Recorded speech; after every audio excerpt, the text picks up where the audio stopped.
Hello everyone, vlogs with आशा में आपका स्वागत है। तो मैं आ चुकी हूँ फिर से। आप सभी स्वस्थ होंगे, अपने घरों में व्यस्त होंगे जैसे कि मैं चल रही हूँ। और इतनी व्यस्तता थी बहुत ही ज़्यादा। और आज है मतलब वो एकादशी व्रत। और किस किस ने व्रत रखा है? भाई मैंने तो व्रत रखा नहीं है। हाँ, पूजा कर लेती हूँ, पर मैंने पहले तो व्रत रखती थी, पर उसके बाद मेरी तबीयत ख़राब हो चुकी थी। तो उसके बाद कहते हैं व्रत टूट जाता है तो जोड़ते नहीं हैं, और यही मैंने सुना था, तो इसीलिए मैं नहीं जोड़ पाई। मेरा मन होता है, मैं तब भी नहीं व्रत कर पाती हूँ, क्योंकि जब मेरी तबीयत ख़राब थी तो जब वो व्रत टूट गया था, मुझे पता भी नहीं था व्रत है या नहीं आज का, तो इसीलिए मेरा व्रत टूट गया था। पर हाँ, मैं पूजा कर देती हूँ और पूजा अपने श्रद्धा भाव से पूरी तरीके से करती हूँ। और आज के ब्लॉग की स्टार्टिंग मैं लगभग कर रही हूँ 12 बजे से, क्योंकि सुबह काफ़ी सारा काम था। एक तो मैंने पापड़ बनाए थे उसके आलू के, और सभी पापड़ बना रहे हैं तो मैंने सोचा चलिए मैं भी बना लेती हूँ। मैंने पहले भी बनाए थे और आज भी मैंने बनाए हैं।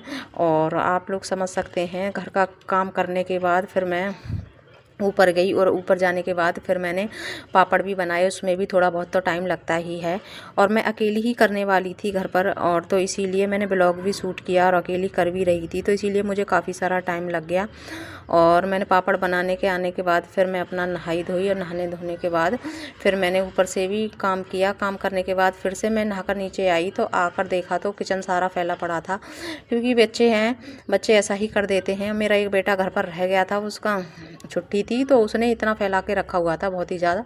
वैसे तो वो काफ़ी बड़ा है, पर हाँ, काम हरकतें उसकी बच्चों वाले ही होते हैं। कहते हैं जो घर में छोटा बच्चा होता है, चाहे वो कितना ही बड़ा हो जाए, वो छोटा ही रहता है। और बच्चा जो बड़ा होता है, वो कितना भी छोटा हो, वो बड़ा ही रहता है। ये बात एकदम सच है। तो वो मेरा बेटा छोटा है, वैसे इधर उधर उछलता है पूरे घर में, तो इसीलिए वो सारे सामान को इधर उधर कर देता है। तो इसीलिए मैंने नहा धोकर पूजा करने के बाद फिर से मैं जब किचन में आई, तो शाम को बज चुके थे 4, और थोड़ी देर मैंने आराम किया, क्योंकि काफ़ी थकान हो गई थी। आराम करने के बाद एक दो काम मेरे पेंडिंग पड़े हुए थे, मैंने वो भी किए।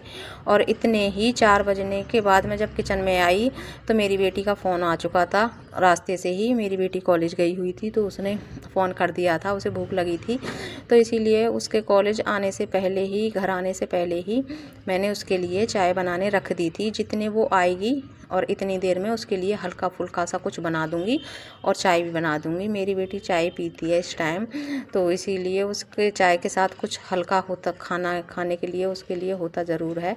तो इसीलिए, क्योंकि भूख लगती है, सुबह से बच्चा जाए और शाम को लगभग 4-5 बजे आए, तो उसे तो बच्चे को भूख तो लगती है। चाहे सुबह कितना भी खा के चले जाओ, फिर भी थकान होती है। काफ़ी दूर भी जाती है मेरी बेटी, तो इसीलिए मैंने उसके लिए चाय चढ़ा दी थी। और चाय चढ़ाने के बाद अदरक कूट कर, उसको अदरक वाली चाय बहुत पसंद है, और उसके लिए भी बनाई, और थोड़ी सी मैंने अपने लिए भी बनाई। और आज का तो इतना लंबा ब्लॉग हो जाता, अगर मैं सारा ब्लॉग बनाती तो बहुत ही लंबा, कम से कम कई घंटों का ब्लॉग होता। तो इसीलिए मैंने काफ़ी सारे काम तो मेरे छूट भी गए थे, जो कि मैंने ब्लॉग में नहीं लिए हैं। और क्योंकि देखिए किचन में इतना सारा काम हो जाता है, और ब्लॉग भी काफ़ी लंबा हो जाता है, तो इसीलिए लंबा ब्लॉग पॉसिबल हो नहीं पाता है। तो ये एक कप मेरी बेटी के लिए है और एक मेरे लिए है। इतने ही अंधेरा सा हो चुका था, और मेरी बेटी चाय पीने के बाद चली गई थी जिम। दोनों ही बच्चे जिम चले गए थे, और जाने के बाद फिर मैंने उनके लिए हल्का फुल्का सा बना दिया था। तो वो 7 बजे आए थे, और आने के बाद जब मैंने उनके लिए हल्का फुल्का बना दिया था, उसका तो मैंने ब्लॉग नहीं बनाया। और फिर कर रही हूँ मैं खाने की तैयारी, और लगभग 7:30 बज चुके थे, तो मैंने उनकी पसंद के कोफ्ते बनाए थे। और चावल, वैसे बच्चे शाम को चावल खाते हैं, पर मैंने उनके लिए चावल नहीं बनाए थे, एकादशी थी, तो इसीलिए मैंने चावल नहीं बनाए थे। तो उसके लिए मैंने बच्चों के लिए कोफ्ते बनाए थे। तो उन दोनों बच्चों को कोफ्ते की सब्ज़ी बहुत ही ज़्यादा पसंद है, तो मैंने कोफ्ते बनाकर रख दिए थे, और इतने ही मैं किचन का काम भी कर रही थी। और देखिए ये मैंने तरी पका दी है, और ग्रेवी बनाने के बाद उसमें पानी डालकर थोड़ी देर में उसे पका देती हूँ, जिससे कि जो हमारी सूप होता है, ये पका जैसा लगता है, कच्चा कच्चा महसूस नहीं होता है जब हम सब्ज़ी खाते हैं। तो और मैं कोफ्तों को बाद में डालती हूँ, और 1-2 उबाल आने तक मैं पूरा पका लेती हूँ सारी सूप को और तब मैं कोफ्ते डालती हूँ, जिससे कि अच्छी परफेक्ट सब्ज़ी बनकर तैयार होती है और उसमें टेस्ट भी काफ़ी अच्छा आता है। और इधर मेरी सब्ज़ी बन रही थी और बनने के बाद फिर से मैं किचन को समेट रही थी और मैंने बर्तन धो के रख दिए थे। जब ज़्यादा किचन चलता है ना तो काम करते हैं तो उसमें बर्तन तो काफ़ी सारे हो ही जाते हैं और इसीलिए मैं साथ के साथ बर्तन धोती जाती हूँ। जब हम साथ के साथ किचन को समेटते जाते हैं तो हमारी किचन साफ़ सी लगती है। और हालांकि मेरी किचन ज़्यादा छोटी भी नहीं है और ज़्यादा बड़ी भी नहीं है, पर हाँ मुझे ये किचन मेरी छोटी लगती है। पहले तो ये मुझे काफ़ी बड़ी लगती थी, अब मुझे काफ़ी छोटी लगती है ये, तो इसीलिए मेरे से ही गलती हो गई। नहीं, मेरे हस्बैंड ने बोला था कि थोड़ा और बड़ी करवा लें, पर मैंने ही नहीं मानी, तो इसीलिए ये अब मुझे किचन छोटी लगती है। तो चलो जो हो गया सो हो गया। अब इसी के साथ मैं सलाद की तैयारी कर लेती हूँ। और सब्ज़ी मेरी बन चुकी थी और बनने के बाद फिर से मैंने सलाद की तैयारी कर दी थी। और देखिए गर्मियाँ हैं, गर्मियों में सलाद बहुत ज़रूरी होती है खानी, क्योंकि ये सलाद अगर हमारी डाइट में हम शामिल करते हैं तो उससे हमारा खाना और ज़्यादा हेल्दी हो जाता है और हमें पूरी तरीके से जो खाने से हमें जो पोषक तत्व मिलते हैं, सलाद शामिल होती है तो उससे हमारा थाली एकदम से परफेक्ट हो जाती है।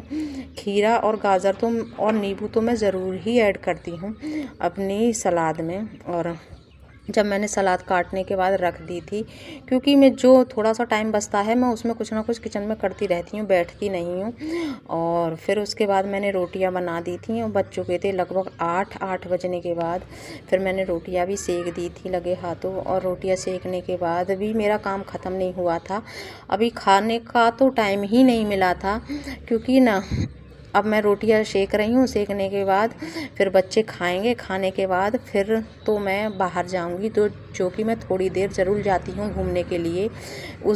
चाहे तो मुझे 8 बज जाएँ या 9 बज जाएँ या 10 बज जाएँ, तो मैं लगभग 9 बजे रोटियां बनाकर किचन से थोड़ी सी फ्री हुई थी। और फिर फ्री क्या होना था, फिर उसके बाद मुझे लगा कि घी ख़त्म हो गया, फिर मैंने वो घी निकाल के रखा। और बच्चे तो इस काम को करते नहीं हैं, बच्चों ने मुझे बताया नहीं था इसमें घी नहीं है। और जब मेरी बारी आई देखने की, मैंने सोचा चलिए घी लगा के रख देती हूँ रोटियों पर, आकर खा लूँगी घूमने के बाद, तो देखा इसमें घी नहीं था। तो ये भी काम मुझे ही करना होता है, तो बच्चे तो इन कामों को करते नहीं हैं, चाहे वो ऐसे ही खा लेंगे, पर बच्चे नहीं करते इन कामों को।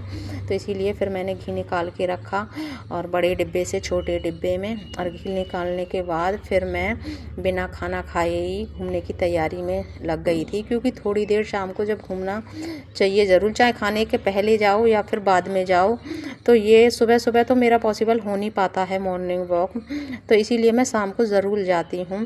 उससे पैरों में मुझे आराम भी मिलता है। अगर मैं 2 या 3 दिन नहीं जाती तो मेरे पैरों में काफ़ी दर्द भी हो जाता है, तो इसीलिए मैं ज़रूर जाती हूँ।